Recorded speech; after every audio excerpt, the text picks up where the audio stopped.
Welcome to the Museum of Fire's annual Keynote History Address, which we bring to you free as part of our ongoing commitment to supporting History Week, hosted by the History Council of New South Wales. Since 2020, the Museum has been committed to engaging with the annual theme of History Week as a way to share different aspects of our collection and to share the various works that our small team undertake. As the official heritage partner to Fire and Rescue New South Wales, the Museum is happy to collaborate with Fire and Rescue each year to delve deeper into the different themes that we've been presented with by the History Council. This year's theme, Marking Time, provides perfect opportunity to continue this collaboration as we reflect on the 140th birthday of the service. The theme, Marking Time, asks us to consider how we commemorate the past. How do we remember it? The Museum is in the habit of commemorating and remembering the role of firefighters and the history of firefighting each and every day. For those who follow us on social media or read our weekly blogs, you will already know about the Museum's commitment to sharing these stories and making them publicly accessible through these channels. As this year, 2024, marks 140 years since the passing of the Fire Brigades Act back in 1884, we have spent much of this year sharing stories and memories specific to the inauguration of the brigades in Sydney. In previous History Week addresses, both myself and special guests have spoken at length about the establishment of firefighting bodies, not just in Sydney, but in wider New South Wales. So I don't intend to repeat these stories today, but I do urge you to visit our website and check them out for yourself. They'll provide a great foundation for more of this 140-year story. So, how do we mark time? The Museum, as a centralised unit, is in a position where we can collect the history and information from around the state and then both preserve and present it in a way that no other entity can.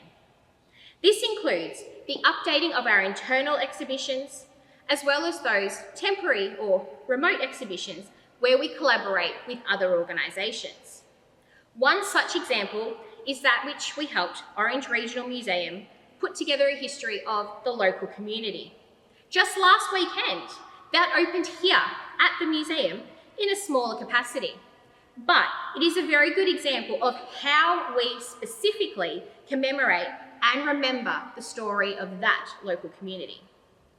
Our digital blogs and the historical station books that we produce for Fire and Rescue New South Wales new station openings and centenary events are another way that we actively share history with the community. I am a true believer in the phrase, those who do not learn from history are doomed to repeat it. Yes, I think I have probably used that quote in previous History Week speeches as well. And this is why I believe historical organisations, such as museums, are so important. Museums are the entity which teach us to look to the past in order to move forward and advance into the future. In all of our exhibitions and projects, we take a direct focus on comparing the past to the present as a way to showcase how far, or in some cases, how little, humankind has progressed. And this provides a jumping off point to review what needs to be focused upon to ensure that the next generation will have the best chance of thriving in this world. In 2021, during the pandemic, many surveys were conducted as to how trustworthy different industries or organisations were, with museums always ranking very high. In a survey by the Council of Australasian Museum Directors, 78% of the public found museums to be trustworthy, more so than newspapers, or of course, politicians. A similar American survey by the American Alliance of Museums, also from 2021, stated that 9 out of 10 people considered museums trustworthy, with no other organisation rating that highly. This means that most people who participated in the survey trust the information being issued by museums more trustworthy than any other source. Having the trust of the public is something that we don't take lightly at the Museum of Fire. And this is why we check, triple check, our facts before committing them to print. Our team take the responsibility of being the primary organisation of understanding the history of firefighting within New South Wales incredibly seriously. And when I reflected on this year's History Week theme of marking time, I paused to consider the role the organisation plays in presenting a fair and accurate representation of the past. While in essence, how we commemorate is exceedingly obvious, as already mentioned, whether it's our exhibitions or our publications, both digital and in print. What is it that we are remembering? Our mission as an organisation is to remember the role of firefighters in both shaping history, but also as active participants within history. What stories do we present? Do we only show the good, or is it our role to show the good, the bad, and the sometimes ugly? Based off those public surveys that I've mentioned, given the trust placed in museums, I believe it's the latter. Why do we, as an organisation, get to decide what history is remembered? We are the central point for all historical memory. Like the heart in the human body, which is responsible for pumping blood around the body and keeping us alive, we, the museum, are responsible for keeping history alive and pumping it to all corners of most of the world, the state, or even just a local area. We adapt to the topic at hand. Sometimes history is not comfortable, and often it can be downright unbearable. Level heads and moderation are essential. Personally, I think history should be neutral and told as it is. This is how the museum remembers and commemorates. But we do so with the understanding that history can be a sensitive topic. Yes, it is easy to be idealistic and say that we, the museum, have no right to determine what is remembered and what is commemorated. But that's unrealistic. Trends change over time. Society changes. What was once the norm is now completely unacceptable. How are we to know what will be appropriate in 10, 20, or even 100 years' time? All we can do is our best and ensure that we are marking time in a way that does not discriminate. While we commemorate 140 years of Fire and Rescue New South Wales this year as an organisation, next year we will shift our focus to the 40th anniversary of women being permitted to join the brigade. I've been involved in the project team compiling this history, and we, the museum, will be presenting it next year, along with Fire and Rescue New South Wales, in all its glory, the good, the bad, and sadly, all too often, the ugly. This is how, as an organisation, we mark time. But this is only possible through the support of Fire and Rescue New South Wales management, who have not shied away from what can be an uncomfortable history. This leads me to now announce and to hand over to our 2024 History Week annual keynote presenter, Fire and Rescue New South Wales Commissioner Jeremy Fewtrell, AFSM.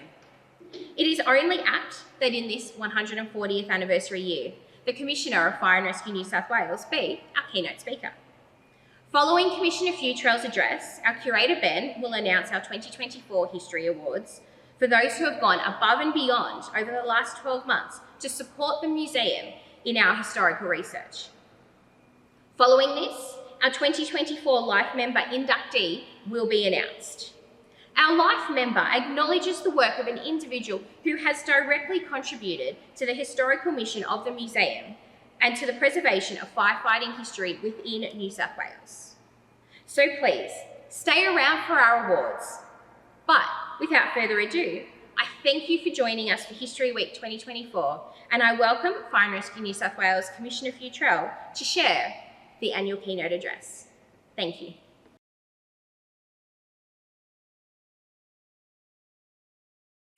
Hello and welcome everyone, and thank you very much to the Museum of Fire for the opportunity to make this presentation as part of their celebrations for History Week. I'd like to acknowledge that I'm here on Darug country and pay respect to their elders past and present, and acknowledge their connection to this beautiful part of the world, and particularly their role in the management of fire in the landscape of Australia, and being the earliest firefighters and fire practitioners in our country. I thank the Museum of Fire for this opportunity today. It's a great honour to be able to provide the keynote address. And this year's theme, Marking Time, is an appropriate match as Fire and Rescue New South Wales celebrates 140 years. A point in time to pause and reflect, looking back at what has been achieved and has enabled us to be where we are today. And this year we have much to celebrate.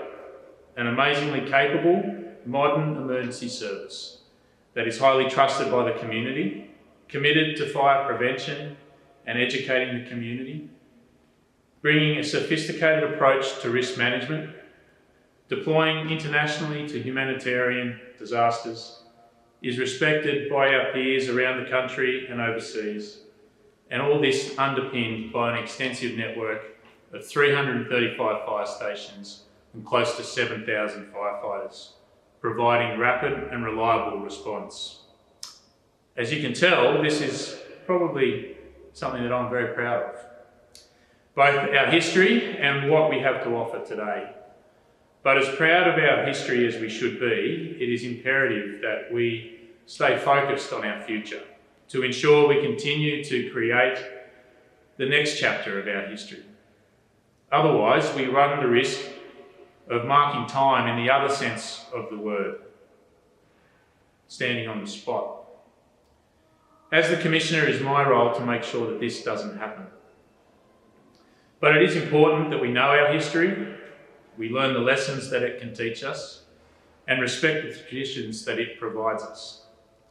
I'm at the Museum of Fire for this address today, which is a special place for our organisation as our heritage partner. For our firefighters, it's special as it tells our stories, both the current day firefighters and our predecessors. And for the community, it's special as it is a place to share our history, educate and inspire the next generation of firefighters. That we have a museum is something special. It speaks to the fact that there is something extra about our organisation and what we do. After 140 years, one could think that perhaps by now we might have blended in to the background of the fabric of everyday life in a modern society. However, firefighting and Fire and Rescue New South Wales remains more prominent than most other organisations. Maybe this is because of our vehicles. In days gone by, you had horses with their hooves clashing down the street, the bell ringing, and a large vehicle thundering down the road. These days, we get people's attention with our loud horns and sirens and very visually conspicuous vehicles. Or maybe it's because of our distinctive uniforms, or because of our people who are proud, and rightly so, of their membership of our organisation. Which reminds me of a little joke. How do you know if there's any firefighters at a party you might be at? Don't worry, they'll tell you. It may be all of these things, but it's also something much deeper and more primal. The fear of fire and a knowledge of the terrible damage that it can cause. Despite all of our modern technological advances, the risk from fire is something that hasn't been eliminated. Perversely, in some aspects, the advances of modern progress have actually made the risk of fire even greater instead of less. This is the same fear and concern about its possible damage that led to the formation of the first ad hoc firefighting teams or brigades in the early stages of colonial Sydney, from military and policing units. Then came the establishment of business and insurance company fire brigades, which added an appreciation of the economic impacts as well as the physical damage that fire could inflict. The volunteer fire companies also formed around the 1850s to provide a somewhat more altruistic contribution to firefighting. Now, while there were many well-intended firefighting outfits, what was missing was a coordinated approach and a consistency of equipment and training. This missing piece was significant as the scourge of fire was having a real impact on the developing city. The loss of major buildings and businesses such as theatres, factories, and even St Mary's Cathedral and its temporary replacement meant that the city's development was being disrupted and Sydney could not reach her full potential. It also meant that it was a topic of political debate. Now, while this would seem to be a subject requiring fairly prompt action and should have been straightforward in being progressed, it would in fact become a political football that was kicked around for close to 29 years before the Fire Brigades Bill became law in February of 1884. After many years of public and parliamentary debate, the catalyst of the loss of the Garden Palace exhibition building in the Botanic Gardens and many precious items that it contained, combined with a change of government, enabled the Fire Brigades Bill to pass through Parliament. A better coordinated, centrally controlled and better equipped Fire Brigade resulted with the formation of the Metropolitan Fire Brigade under our first Chief, Superintendent William Baird. What this also enabled was a focus on prevention and fire safety. Superintendent Baird was also appointed as the Inspector of Kerosene, amongst other responsibilities. Subsequently, in 1910, a new Act created a statewide organisation, the New South Wales Fire Brigades, which today has become Fire and Rescue New South Wales. While the story of the emergence of the Metropolitan Fire Brigade is important to know, the history of the organisation really comes to life with the people and what they have done. Each year, on Anzac Day, we mark time in another sense. We gather in the old engine bay at the City of Sydney Fire Station, near the honour roll in the old engine bay, to honour all who have served, but especially those from Fire and Rescue New South Wales, including the 316 that went to World War I, and of them, 26 who did not survive. We remember those who served in World War II and the hundreds of women who formed the Women's Fire Auxiliary during the war years. Our firefighters who served in other conflicts, including those who were conscripted to fight in Vietnam from our service. To our modern veterans from Timor, Iraq and Afghanistan. For those coming out of military service, the Fire Brigades has offered a workplace with camaraderie, common purpose and mission-critical focus that they can relate to. I also want to highlight some of the achievements that our firefighters have accomplished in their everyday duties. From the amazing incidents that they have attended, to the work that they have done in preparing the city, both in the past and currently, for future development and growth to be done in a safe manner that will stand the test of time for decades to come. From large spectacular fires like the Hale Street Botany or Buckingham's department store fire, to the Braun's General Store fire in Armidale in 1932 that led to the creation of the Medal for Conspicuous Bravery. And if we think back to Arthur Streeton's painting of 1894, capturing the fireman's funeral, where more than 10,000 people gathered in George Street for the funeral of Fireman Brown. Our regional brigades have a long history of competing to improve their skills and maintain their abilities as firefighters. There is much to be proud of. In 1868, there was an assassination attempt on the visiting Prince Alfred, and it was firefighter Vile from the Volunteer Fire Company No. 2 who pounced upon the Prince's attacker and saved him from any further harm. As a result, No. 2 Fire Company received royal patronage and a strong association was formed with the visitors and that fire company. When you talk to firefighters about what makes the job good, they will inevitably mention two things: the privilege of helping people at a time when they need it the most, and the friendships and connections they form with their colleagues. Now, there are also plenty of entertaining stories about things that have been done and we have been known to have a few characters and larrikins in our ranks who have ensured hijinks and laughs at quieter times. And while these may have provided some relief from the pressures of the job, what really matters are the countless lives that have been saved. The acts of incredible bravery where firefighters protected life and property. The fires that were prevented due to the fire safety measures being required, and the lives saved because of the smoke alarms that our firefighters installed in people's homes. What matters is that the community knows that when the chips are down, it is the firefighters that they can rely on to rapidly help them in their time of need. What also matters is the care and compassion that our firefighters will show to people at those times. As we mark the passing of time of 140 years, because of our history and combining this with our current work, we are privileged to be one of the oldest and most trusted public institutions in our society. One of the pillars that makes our community such a wonderful place, because our work enables the people of New South Wales to live their lives safely and to thrive, reaching their full potential. Because it is when this happens that we enable our state and our people to make their own history as we progress as a safe, healthy and cohesive society. That is a history worth marking, and that Fire and Rescue New South Wales has played a role in this is something of which we should be very proud.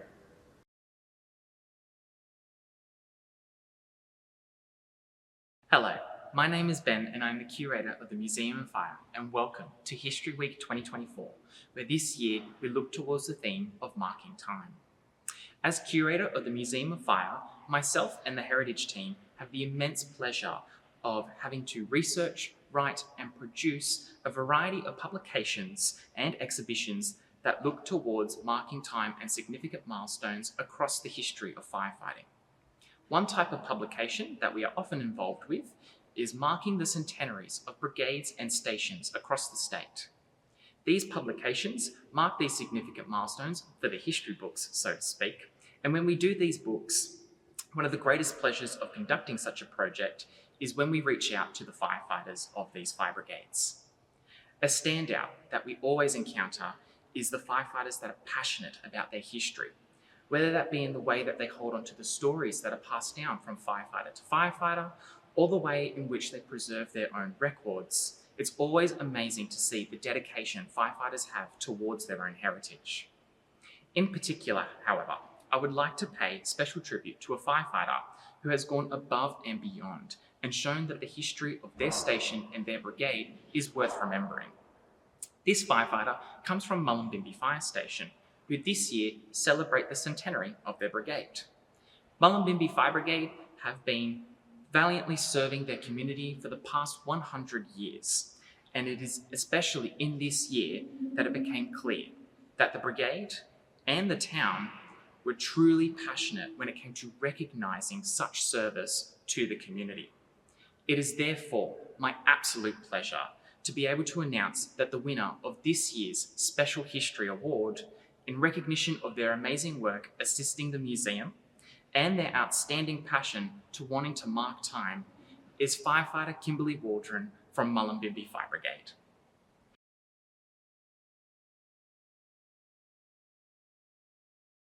Hi, I'm Gabrielle, and I'm the Treasurer and Board Member for the Museum of Fire. The presentation of our Life Member occurs each year to coincide with History Week.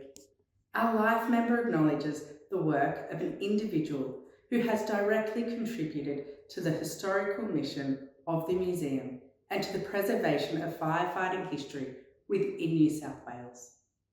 The 2024 recipient is Reg Varley. This is due to his dedication to the preservation of firefighting history through his restoration and work at the Museum of Fire and with the Historical Fire Engine Association, the HFEA. Reg joined the New South Wales Fire Brigade, also known as Fire Rescue New South Wales, in 1974 in Ingleburn, where after 12 years he made Deputy Captain and served for another 12 years before retiring in 1998.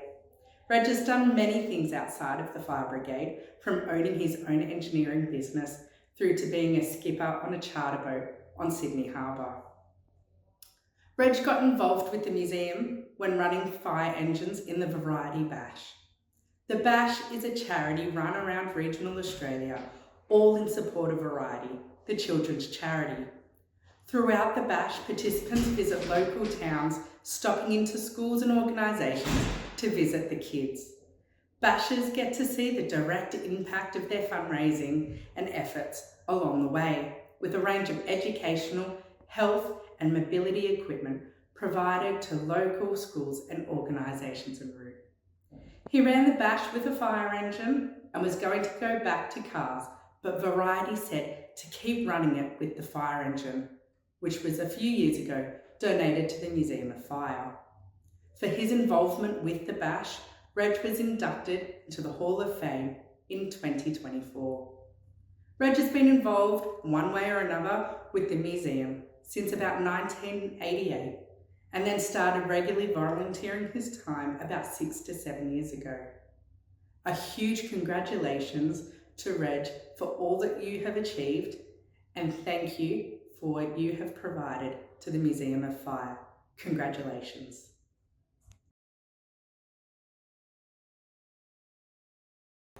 Here at the museum we have a problem with the trucks that sit around for months at a time, sometimes years at a time.